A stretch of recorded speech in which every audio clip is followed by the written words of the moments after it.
You're watching Two Button Crew. The daily show for Nintendo fans. This is Simeon. And this is Scott.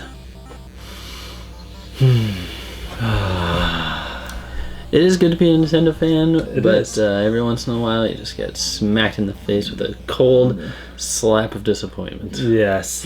These aren't Nintendo's absolute worst games. No. But they are Nintendo's most disappointing games. Because sometimes you know they're going to be bad. And Yeah. They are, and you're like, Mitomo. Basically. But every once in a while you'll look forward to something and say, yes, this is going to be exciting. Or Yeah. in some way, shape, or form, they're going to let you down. And these aren't third-party or second-party games or anything like that. These are first-party Nintendo games. Number 10. Number 10. Mario and Sonic at the Olympic Games. Yes. There's a big deal. There's a big deal about Mario and Sonic finally coming together. Yeah, their first game actually together. Because I think we learned about Sonic and Smash Bros. Brawl, and then they said, but even before Brawl comes out, Mario and Sonic are crossing over in an all-new game or series, however they said that. Mario and Sonic at the Olympic Games. And so everybody was excited. They knew it was going to be an Olympic game, and it's a sports game, obviously, but still, they were not expecting this. Next thing we found out is that it was going to be developed by Sega. Oh, Sega! Go die in a hole after you make Shenmue 3. So Sega happened. Yeah, Sega happened, and I haven't touched the series since.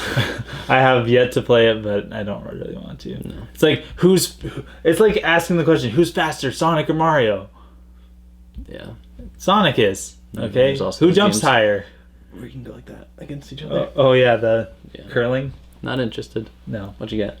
Sin and Punishment Star Successor. Wow. So we didn't get the original Sin and Punishment over here, but we did get Star Successor however many years later, and this was releasing with I was thinking they were releasing it with the new Wii Zapper, but this is something that they're like, this is a game that you can use the Wii Zapper with, which they really didn't support besides this and Link's Crossbow Training. Yep.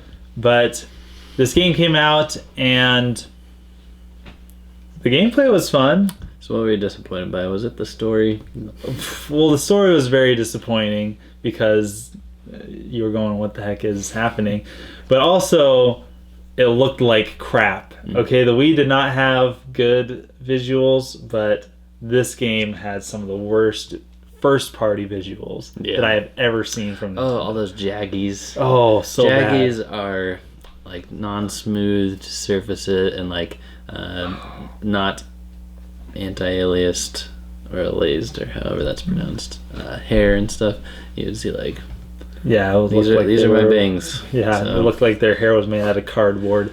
Right. So bad. I had a pretty bad experience with number 8, Mario Party DS. I thought, wow, for the first time, me and my siblings were going to be able to connect wirelessly and play Mario Party on the go. Well, the game wasn't really taken care of very well.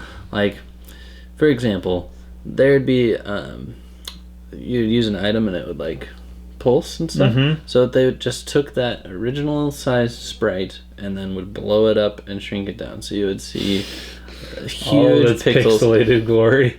This is not how you do graphics. You make the big size and then you scale it down and back up. So the game was very ugly. A very ugly game. Yes. And also, if you have multiple people to play Mario Party, you might as well just go play on your console. So pretty much. Yeah. I think I've learned that about portable games, is that they're meant for one person. Yeah.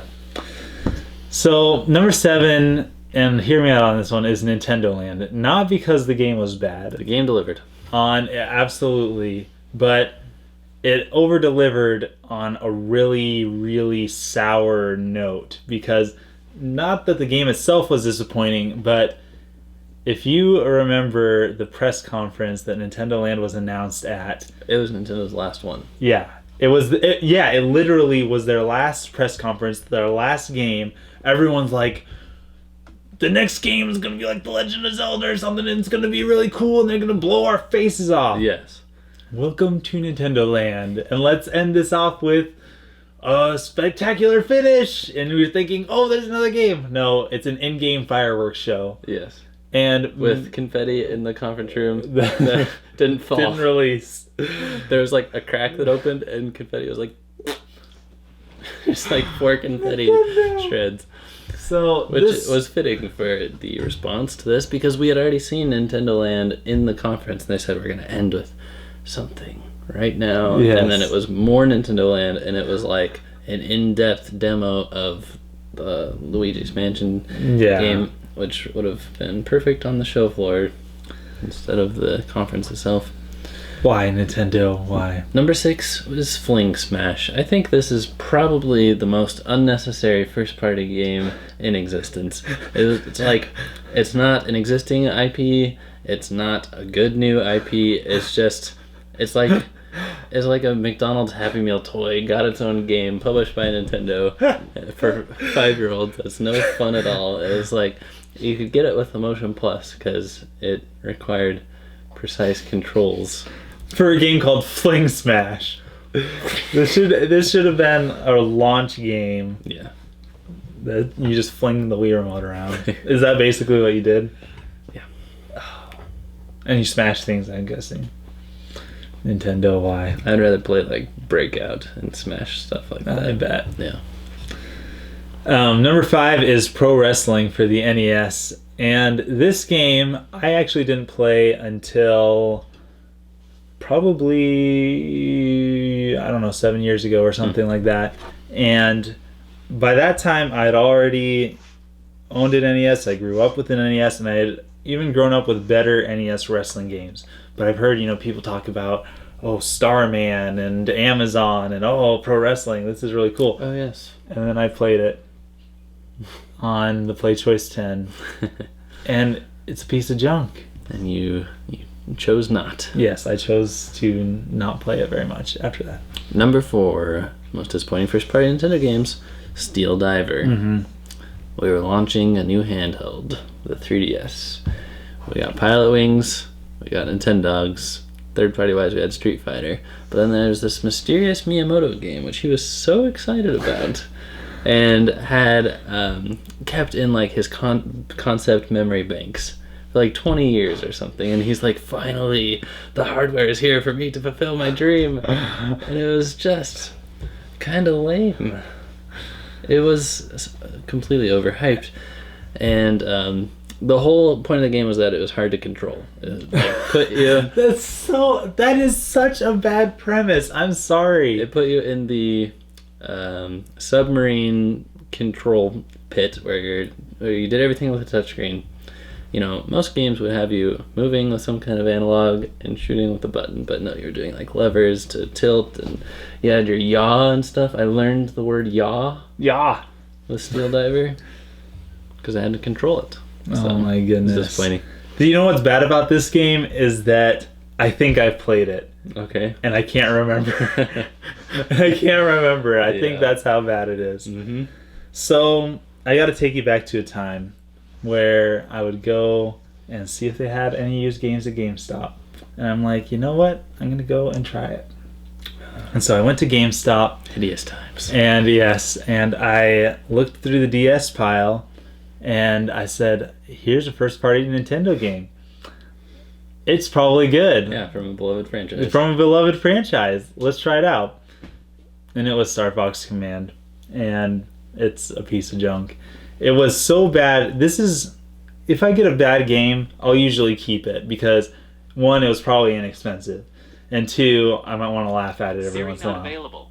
Connect to the internet. No, thank you. We're good here. Thank you. We're doing a show. It's Siri. okay, yeah. Thank you, Siri, for... Sheesh.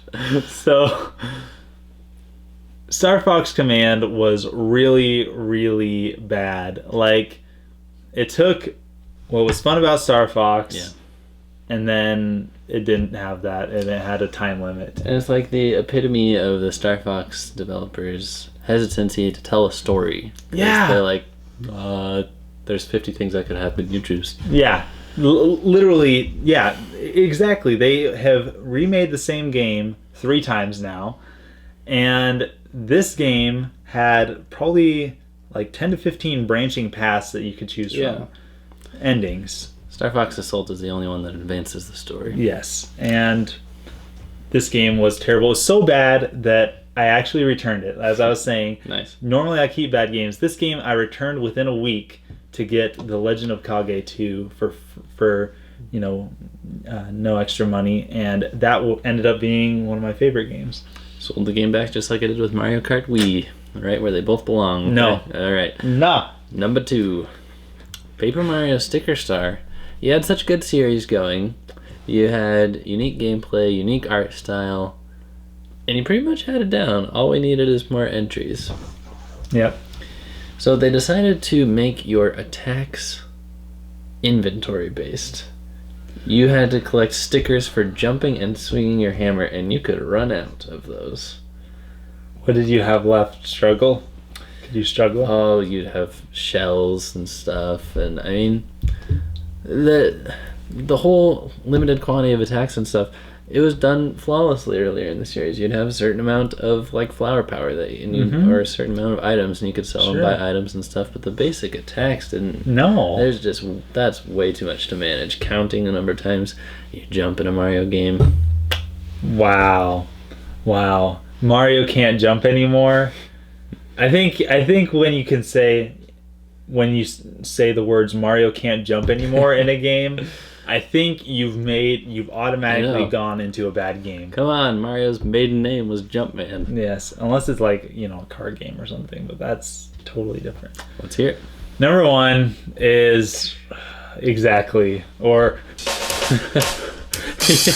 if you remember properly, is Wii Music. Golly, I was looking forward to this game. Yeah. Probably because I didn't see the press conference. But, Wii Sports had already come out, and I like that game. And a lot of people didn't like Wii Play. Yeah. But I think it was worth $10 Oh, yeah. for at least just the tank game. Right. The tank game by itself, I think, was worth $10. Wii Music came out, and I was so excited. I got this game for Christmas. And I played it all the way through, and I unlocked everything, but I was very, very disappointed. Another one of Miyamoto's misguided attempts. Sometimes you just gotta stick to what you're good at, although, I mean, this industry wouldn't be here if it wasn't for Miyamoto, so Absolutely. I would not venture to give him advice, but, I mean, sometimes it would help just to get a little better idea of what your fans want, so, yeah. Not. Yeah. Go and watch that video Yeah. if you've never seen it. The guy on stage going like this with the Wii remote. And Just type that into YouTube. The guy on the stage going like this. All right. It'll come up, I swear. Thanks for watching. Thanks for being part of the crew. Don't forget to like, to comment, to subscribe, and most of all to share if you liked what you saw. And buy a t-shirt that's probably over the top of my face right now. See you next time. Signing out.